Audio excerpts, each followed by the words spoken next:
Good morning, students. Yesterday we discussed about balanced diet. Today we discuss about disorder in diet. तो हम लोगों ने कल संतुलित आहार को जाना था, आज असंतुलित आहार के बारे में जानेंगे। अगर आहार में असंतुलन होता है तो हमें बीमारियां होती है, ओबेसिटी, मालन्यूट्रिशन। ओबेसिटी मोटापा को कहते हैं, मालन्यूट्रिशन पोषक तत्व की कमी की कहते हैं। While it is important to take food rich in various nutrients, you must also be aware that lack of certain type of food can cause some disorder called malnutrition. कहा जाता है कि हमें हर एक तरह के पोषक तत्व वाला भोजन चाहिए। अगर आप किसी भोजन को अवेयर करते हैं, नहीं खाना चाहते हैं, तो हो सकता है आपके शरीर में किसी पोषक तत्व की कमी हो रही होगी और उससे जो बीमारी होती है उसे हम लोग मालन्यूट्रिशन कहते हैं। उसके बाद आता है deficiency disease that are caused due to the lack of carbohydrate, protein, vitamin और minerals in the diet are called deficiency disease. वह बीमारी जो किसी भी पोषक तत्व की कमी से हो, चाहे वो पोषक तत्व कार्बोहाइड्रेट, प्रोटीन, विटामिन या मिनरल्स हो, तो उससे जो बीमारियां होती है वो हम लोग कमी से होने वाली बीमारी, डिफिशियंसी डिजीज का मतलब होता है कमी से होने वाली बीमारियां। तो नीचे टेबल बताए गए हैं, आप लोग को मैं कल ये टेबल भी भेज दूंगा। आज हमसे समझ लीजिए deficiency disease and their symptoms, मतलब कमी से होने वाली बीमारी और उसके लक्षण क्या होते हैं। तो सबसे पहले हम लोग सबसे इम्पोर्टेंट कार्बोहाइड्रेट को पढ़ें।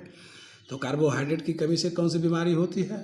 तो मार्समस, जो छोटे बच्चों में होती है, जिसको हम लोग देहाती में ममड़खा भी बोलते हैं।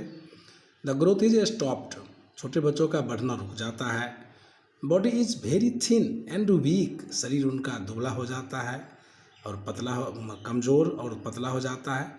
Loss of energy and stamina, ऊर्जा तो होती ही नहीं है, न तो ज़्यादा देर खड़ा रह सकता है, न बैठ सकता है, शरीर की स्टेमिना भी खत्म हो जाती है। दूसरा पोषक तत्व है प्रोटीन की अगर कमी होती है शरीर में तो छोटे बच्चों को क्वेशियरकर नामक बीमारी होती है, जिसको हम लोग कुकुर खांसी भी बोलते हैं।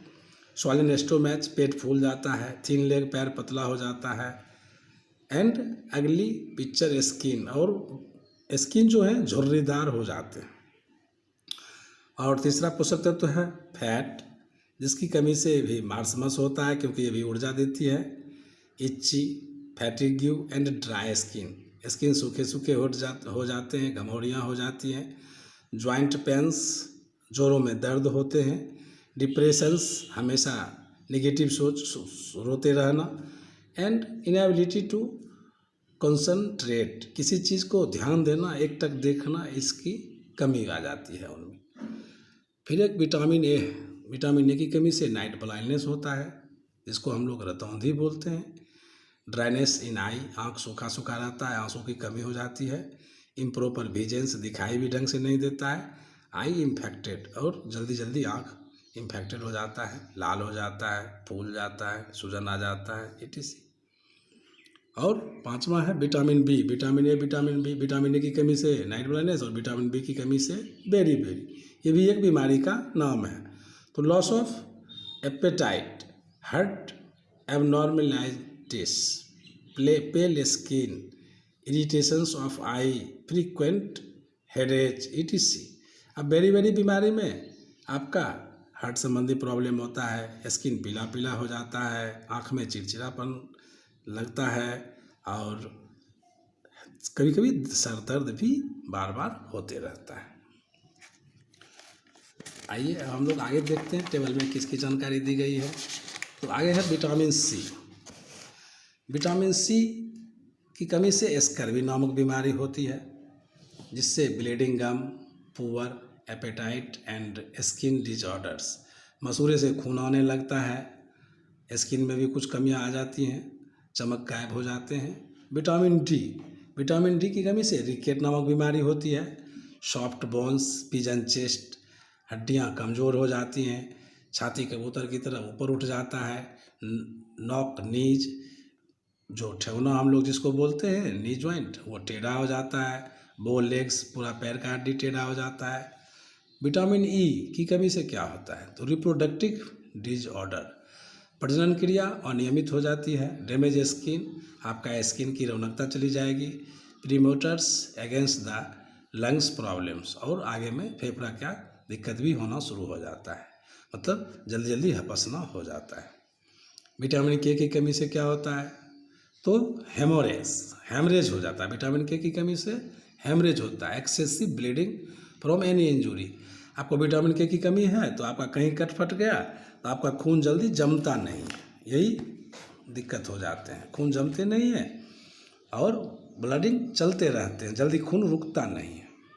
आयोडीन की कमी से कौन कौन सी बीमारियां होती हैं? आयोडीन की कमी से गोइट्री होता है, जिसको हम लोग घेघा रोग बोलते हैं। In large thyroid glands in the neck, गर्दन में जो थायराइड ग्रंथि पाई जाती है वो बड़ी बड़ी हो जाती है।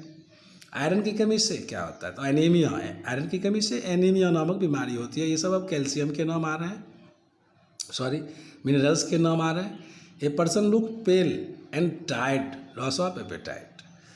वो आदमी पीला पीला दिखता है, थका थका दिखता है और किसी काम करने की क्षमता को खो चुका रहता है। फिर कैल्शियम, ये भी मिनरल्स हैं। कैल्शियम की कमी से रिकेट भी होता है, जो हम लोग विटामिन डी की कमी से पढ़ रहे हैं। सेम फंक्शन है, उसका भी सेम सिम्टम है। उसके बाद है फास्फोरस। फास्फोरस और कैल्शियम दोनों एक टाइप के हैं, decay to tooth and erosion of bones. Phosphorus भी दांत और हड्डी को मजबूत करता है, तो दांतों में दर्द होने लगते हैं, हड्डियां कमज़ोर होने लगती हैं। वीक बोन्स एंड ट्रीट, दांत और हड्डी कमज़ोर हो जाते हैं। सोडियम, तो टायर्डनेस, सोडियम की कमी से थकावट सी महसूस होती है, मसल्स क्रैम्प, मांसपेशियों में दर्द होने लगते हैं। पोटेशियम, पोटेशियम की कमी से पैरालिसिस, जो लकवा जिसको हम लोग बोलते हैं, week muscles of the body, शरीर की मांसपेशियां कमज़ोर हो जाती है। फ्लोरीन्स, टूथ डिके, फ्लोरीन की कमी से दांत टूटने लगते हैं। Weakness of teeth and gums, दांत मसूड़े, ये सब में कमजोरियां आ जाती है। क्लोरीन्स, क्लोरीन से पायोरिया नामक बीमारी होती है। प्रॉब्लम रिलेटेड टू डाइजेशन, जिसमें पाचन क्रिया प्रभावित होता है, एंड हार्ट एक्टिविटी, और हृदय गति भी प्रभावित होती है।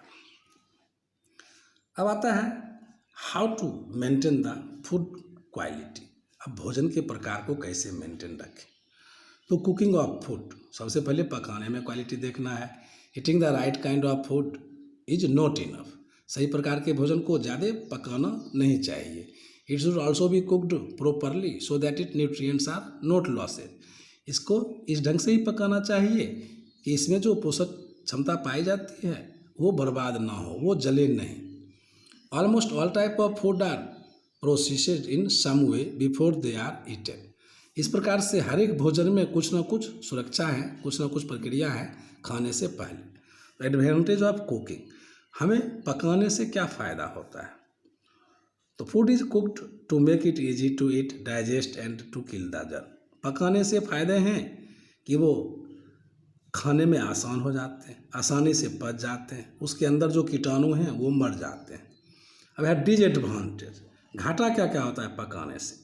Although cooking is useful but at the same time it is disadvantage as well in the following way.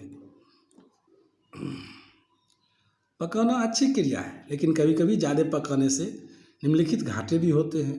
Cooking result in the loss of certain nutrients, कुछ खास पोषक तत्वों की कमी हो जाती है, वो सब खत्म हो जाते हैं। Many useful protein and minerals are lost if excess water is use during cooking. अगर ज़्यादा पानी डाल देते हैं भोजन पकाने में तो उसमें प्रोटीन और मिनरल्स लॉस हो जाते हैं, अपनी मर्यादा को खो देते हैं, वो अपना रूप बदल लेते हैं। एंड देन थ्रोन अवे, और वो ज़्यादा पानी से हम धोएंगे, बार बार दाल को धोएंगे तो उसे क्या होता है, जो उसकी जो पोषक क्षमता है वो उस पानी के साथ धो के बाहर चली जाती है।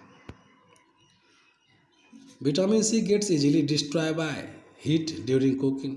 विटामिन जी आसानी से पकाने के वक्त ही बर्बाद हो जाता है, जल जाता है।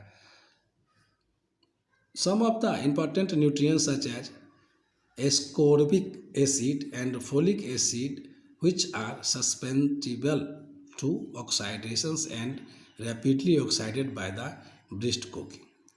अब भोजन में जो एस्कोर्बिक एसिड पाए जाते हैं, फोलिक एसिड पाए जाते हैं, वो ज़्यादा हीट होने पर रिलीज वहीं उड़ जाते हैं, ऑक्साइड हो जाते हैं, बाहर चले जाते हैं, वाष्प में बन के, भाप बन के उड़ जाते हैं।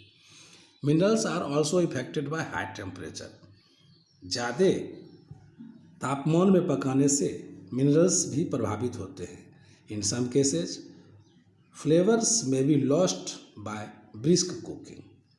कभी कभी खुशबू भी भोजन की चली जाती है। एक्सेसिव कुकिंग में also cause an adverse effect of the digestibility of the vegetables. ज़्यादा पकाने से, ज़्यादा फ्राई करने से पाचन क्रिया को भी वो प्रभावित करती है, सब्जी पचने में भी दिक्कत होती है। Thanks today all the students.